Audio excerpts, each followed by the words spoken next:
It is widely thought that conditions like ADHD are genetically programmed, conditions like schizophrenia are genetically programmed.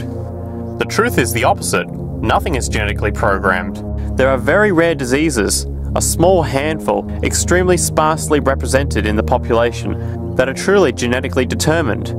Most complex conditions might have a predisposition that has a genetic component, but a predisposition is not the same as a predetermination.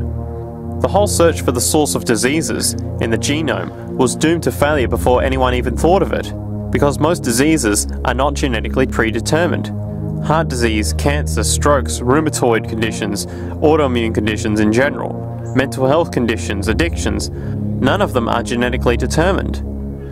Breast cancer, for example, out of 100 women with breast cancer, only 7 will carry breast cancer genes.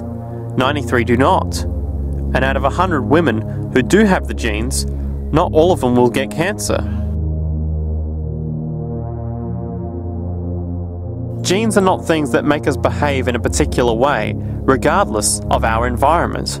Genes give us different ways of responding to our environment. And in fact, it looks as if some of our early childhood influences and the kind of child rearing affect gene expression, actually turning on or off different genes to put you on a different developmental track, which may suit the kind of world you've got to deal with.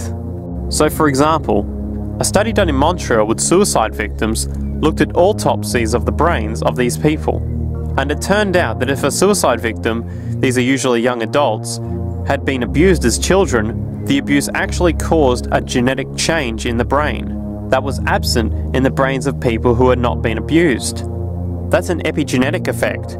Epi means on top of, so that the epigenetic influence is what happens environmentally to either activate or deactivate certain genes.